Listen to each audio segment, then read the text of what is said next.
now gives me great pleasure to introduce, in some sense, my boss as a board member of the Victims of Communism Memorial Foundation, the chairman and really the father of the Victims of Communism Memorial Foundation. He's going to tell you about the good works that this foundation has been promoting, and really, in the United States at least, by far, the foremost voice in what is a fair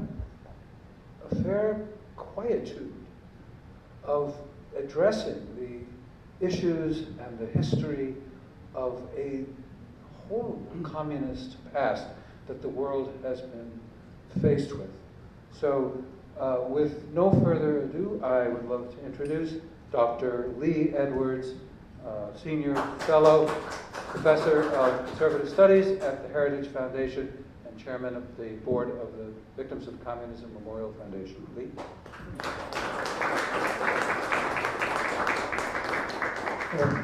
Well, thank you, Don. And let me say that we could not do what we do without the help of someone like Don Ritter, former member of Congress, who stood up for freedom and democracy then and does so to this present day, working with our friends in Afghanistan, which is certainly something that we need to keep in mind as we move ahead. I'd like to recognize just a few of the many honored guests that you're here this evening. We have here the Ambassador of Estonia, the new Ambassador of Estonia, somewhere in the crowd. And I know also that the Ambassador of Lithuania is here as well. I see a hand waving there. Thank you so very much. I would also like to recognize Dr. Edwin Fulner, who is a past recipient of the Truman-Reagan Medal of Freedom and president of the Heritage Foundation.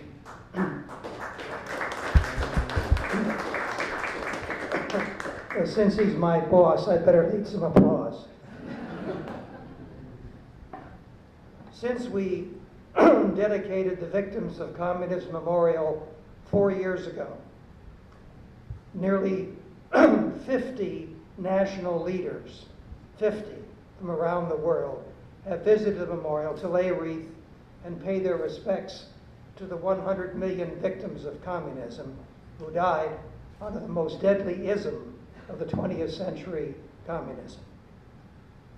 2 years ago, we launched the online Global Museum on Communism.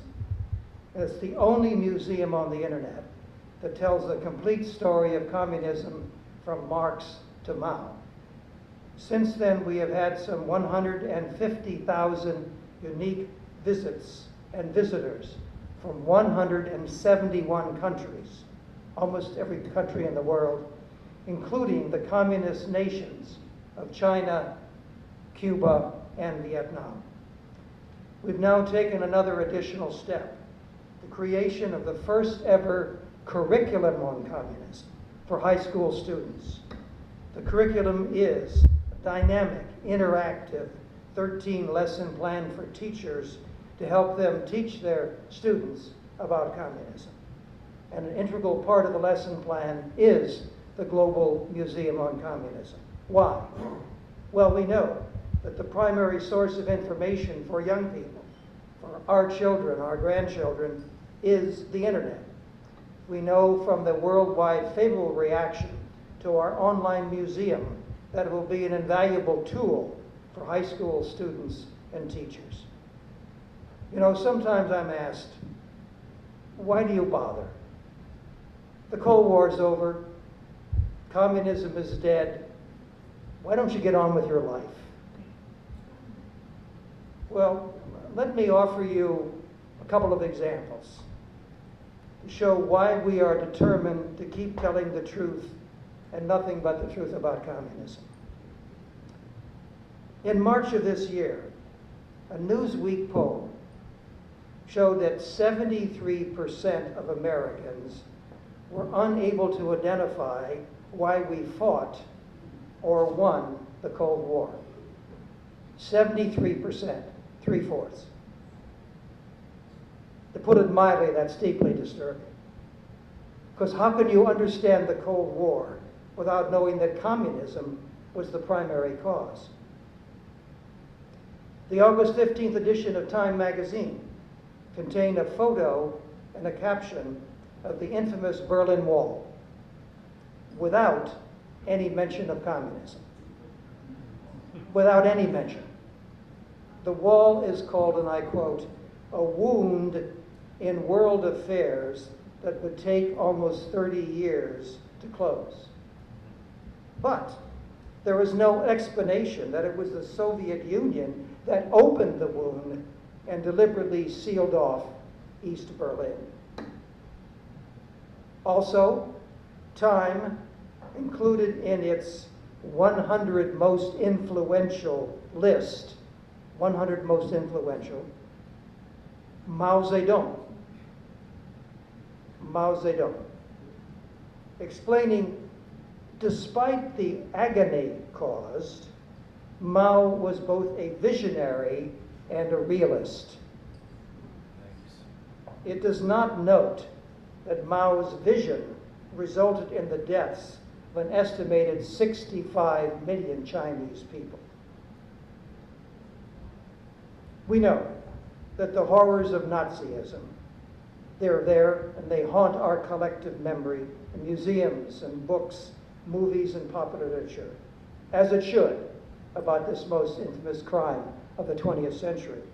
We're familiar with the Nazi gas chambers of Auschwitz and Birkenau, but the Gulag camps, Kolyma, Vorkuta, and Perm, are unknown. And that is why we are producing a virtual Gulag exhibit for the Global Museum on Communism.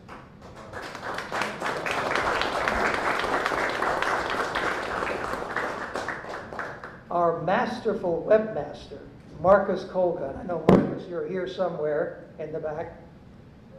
Marcus, who, by the way, has a close Estonian connection, so he is certainly one of us, so to speak. Marcus is creating an interactive 3D Gulag environment using rare film, photos and art, interviews, and audio.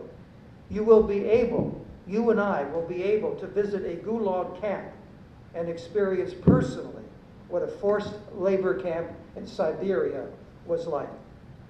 Now, here. We have interviewed several Gulag survivors, but we want to include more of their stories. So if any of you know of anyone who is a Gulag survivor, or who knows of a Gulag survivor, please get in touch with us right away, tonight if possible, and we will interview him and include him in our exhibit. My friends, our Jewish brothers and sisters understand what's at stake here. They understand that history must not be forgotten lest it be repeated. They keep reminding the world of the Holocaust, crying, "Never again." So do we say that we will never forget the victims of communism or their sacrifice. And we invite everyone to join us in pledging that never again will we allow so evil a tyranny to terrorize the world. Thank you all so much.